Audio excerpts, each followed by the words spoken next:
Saturday, folks, and welcome in on what is quickly turning into a very chilly, windy, blustery Saturday afternoon. I'm meteorologist Ross Mummah. Forget my name there for a second.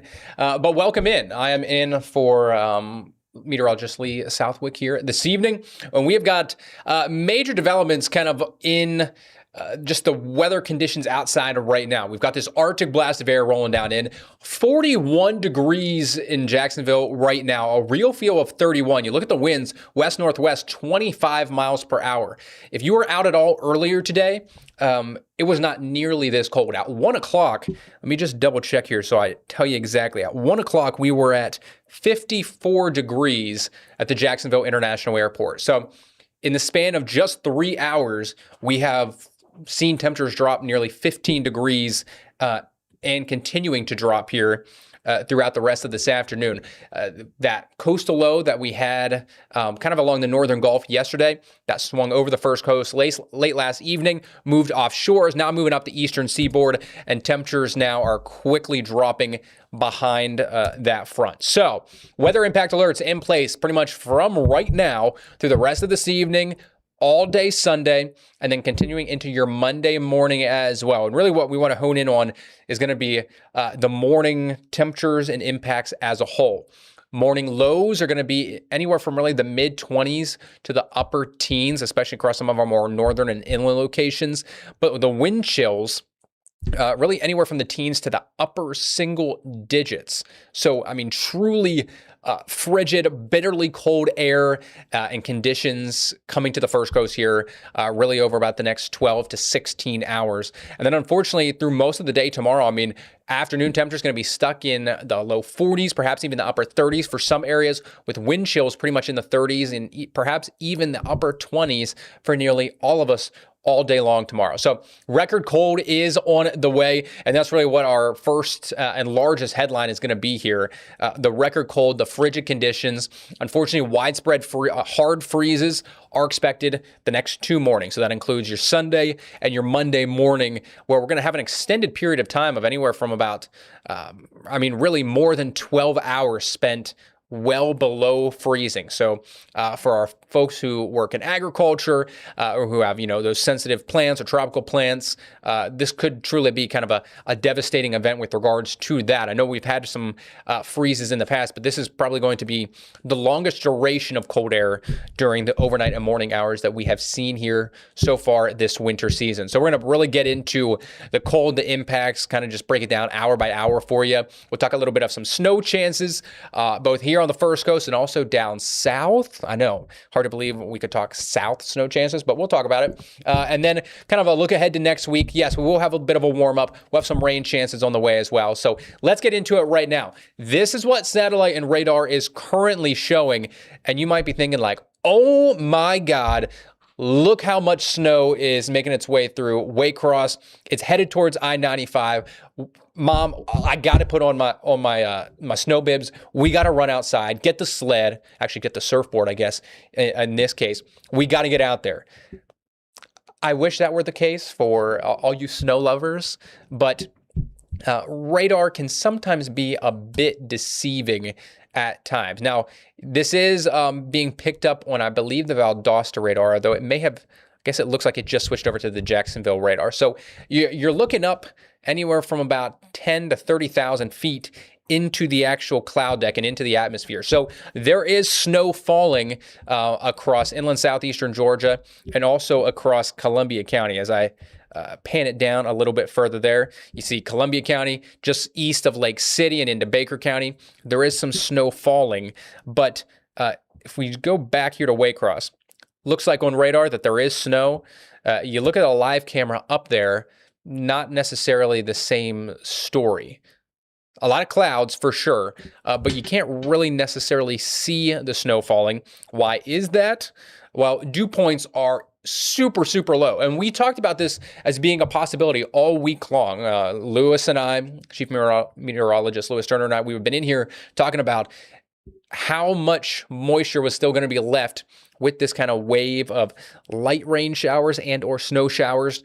How much of that could actually stick around to make it the whole way to the surface, because we're going to have super, super dry air in place. You look in Jacksonville, I mean, dew points in the 20s, dew points in the teens in Waycross. So most of what you're seeing on radar is snow and or rain falling through the first, let's say, 10 to 15,000 feet in the atmosphere. But as it's approaching the surface, it's hitting that drier air, and it's actually evaporating before it actually hits the surface. So because of that, although it might look like we have a winter wonderland on radar, unfortunately, you might just see 1 or 2 flakes actually make their way to the ground. So certainly if you live up in southeastern Georgia, or you live in Columbia or Baker County, even Lake Butler and Union County, I mean, head out there. See if you can catch a few flakes. I've been trying to look at some of our different cameras out there to see if I could see any on the cameras. Of course, these are going to be real fine flakes. They're not going to be big wet ones or anything like that. These big large snowflakes that clump together. This is going to be a real fine, tiny snowflake that falls if it does. But like I mentioned, with the dry air that we have, it's going to be few and far between who actually is able to see those flakes fall. Let me pop back over here quick. I'm working off my computer today. Typically, Lou and I will just kind of click through it, but let's pop over to Brunswick on a camera, and I'll see if we can get a look. So stand by. See if I can get a look. So this is on Highway 82. If I pull it up here.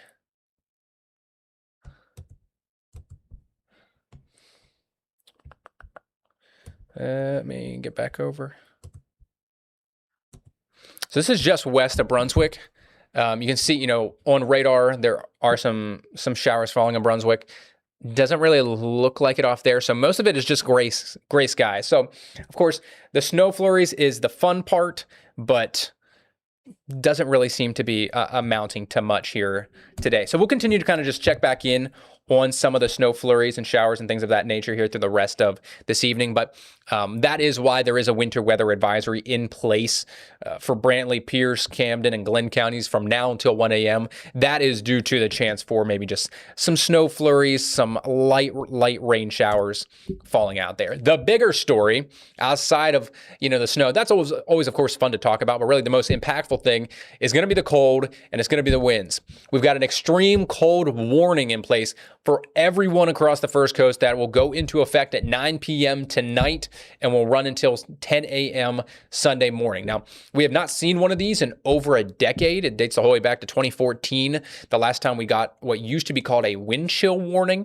The National Weather Service just recently changed their verbiage on it, so now it's called an extreme cold warning rather than a wind chill warning. But nonetheless, it's been 12 years since we've actually seen air this cold, or really just conditions this frigid and blustery on the First Coast.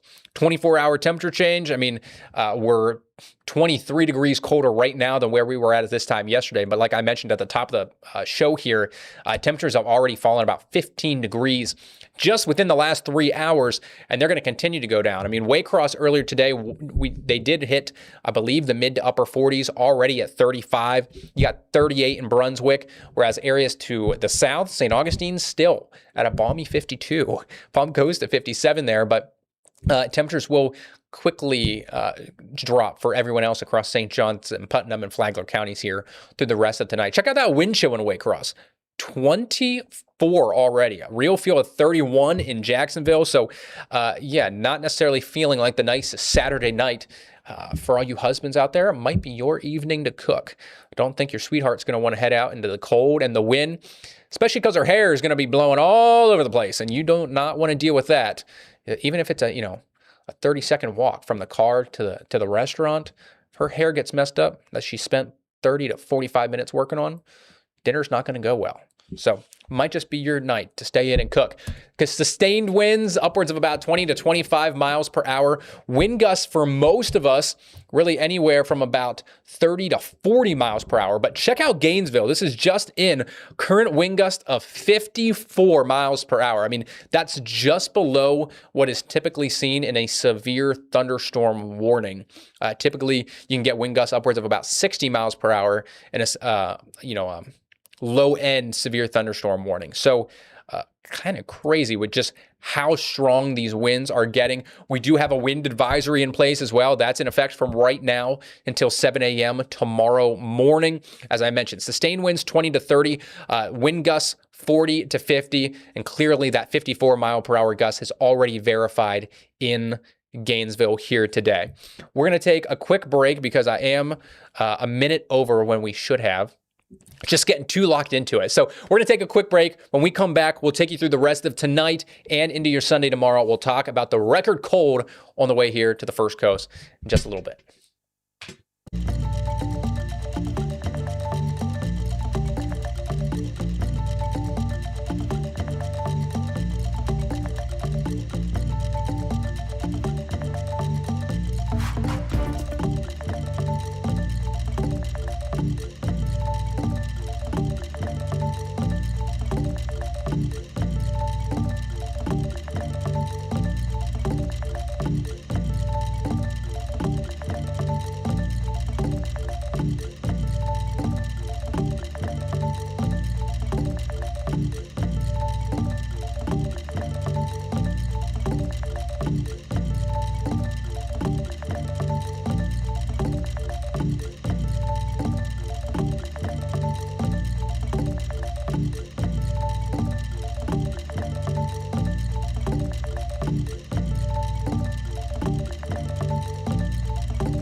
Welcome back in, everybody. We're taking a live look out at an area on I-95 just south of Dock Junction in Glenn County, looking to see, are there any flakes in the air flying? That's the live look. It's kind of hard to tell.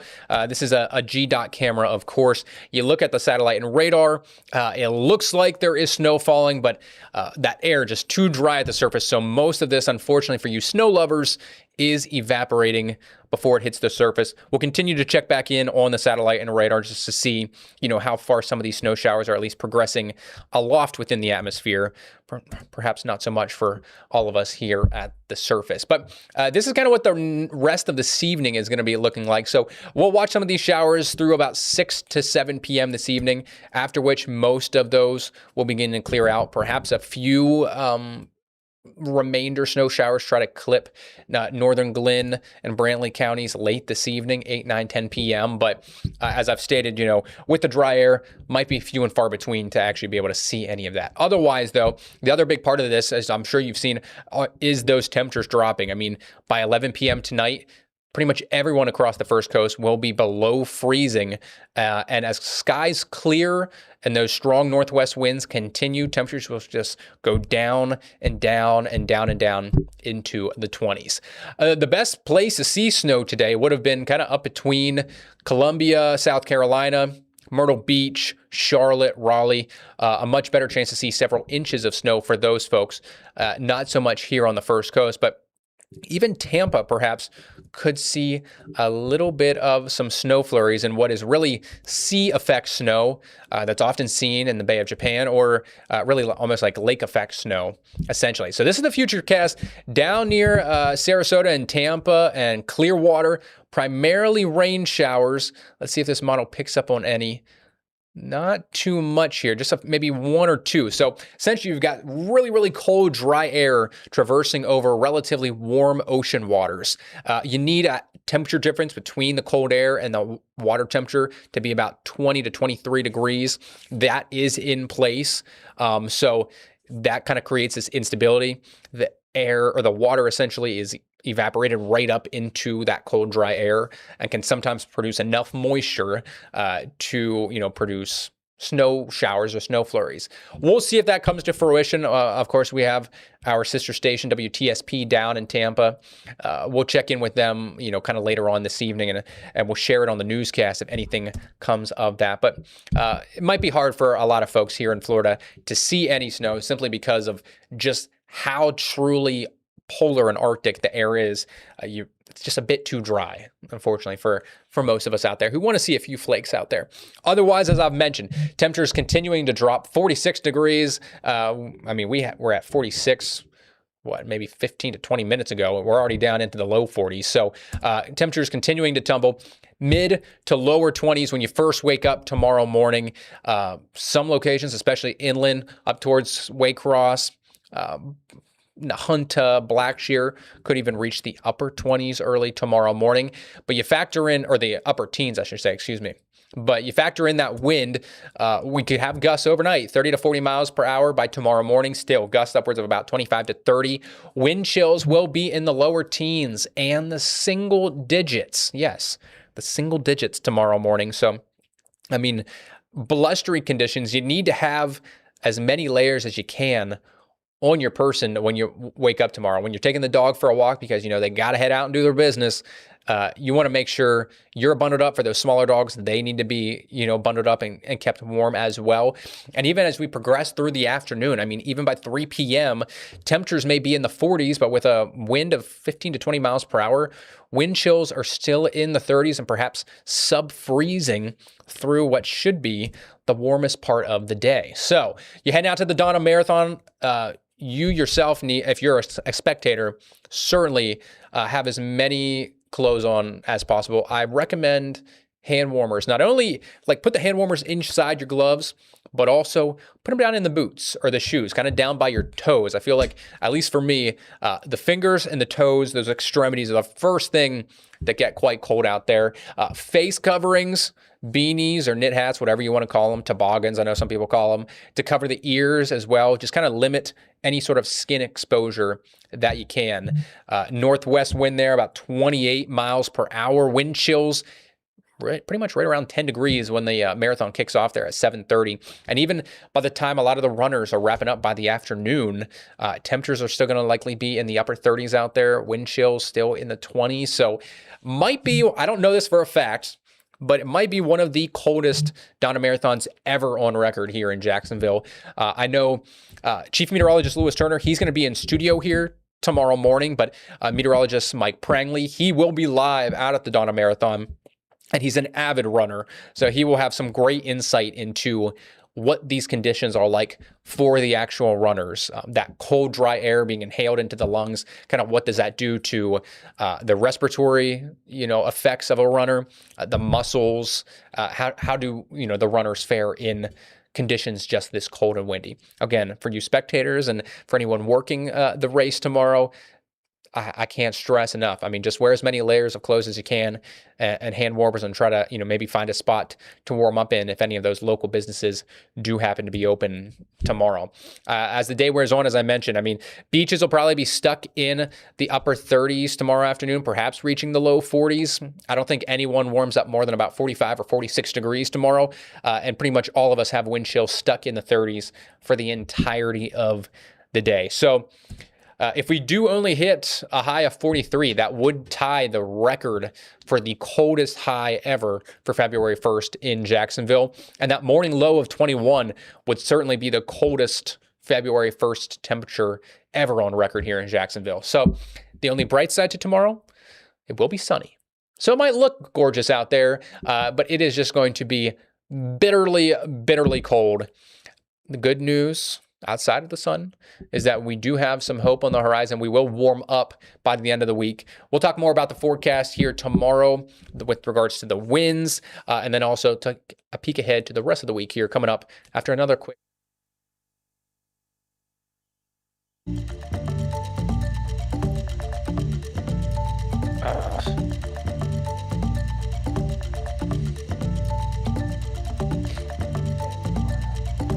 Okay.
Well, keep a hold of your hats and keep a hold of your wigs out there. It's really the rest of tonight, but especially through tomorrow as well. As I've kind of touched on, I mean, we've already seen wind gusts verified in Gainesville of about 54 degrees, or 54 miles per hour, I should say.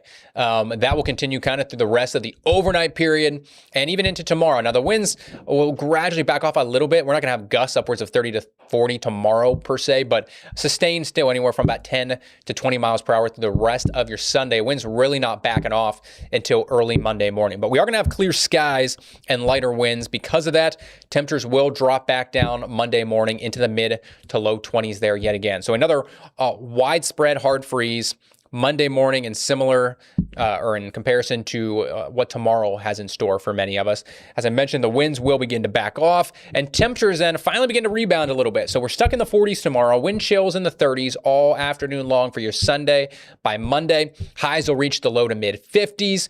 Tuesday, although we'll have an inland freeze for some of our spots there early in the morning. We got a low of 29 for Jax by the afternoon, finally beginning to thaw out a little bit. Mostly sunny skies, temperatures there in the low to mid 60s. And then we really just continue to climb the ladder through the rest of the week for the most part. I mean, by Wednesday, you're thinking, oh my gosh, is an early spring coming? We're back up to near 70, perhaps breaking out that pair of shorts that I've tossed into the back of the closet for the last 6 days.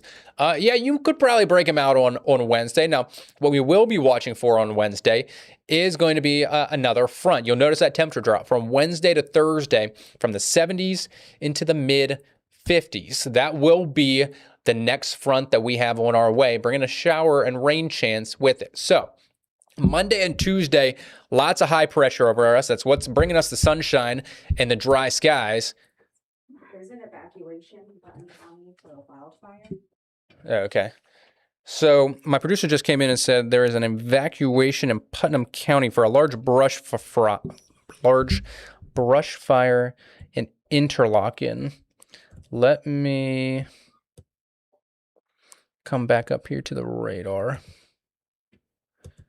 And we're going to zoom in to Interlochen here to see, because typically you can get a good sense of how big the fire is from the smoke. So let's zoom in here.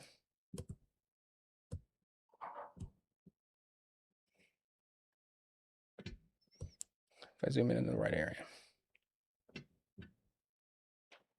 Now, the one issue about this might be the winds are so strong, it might have difficult showing up on radar.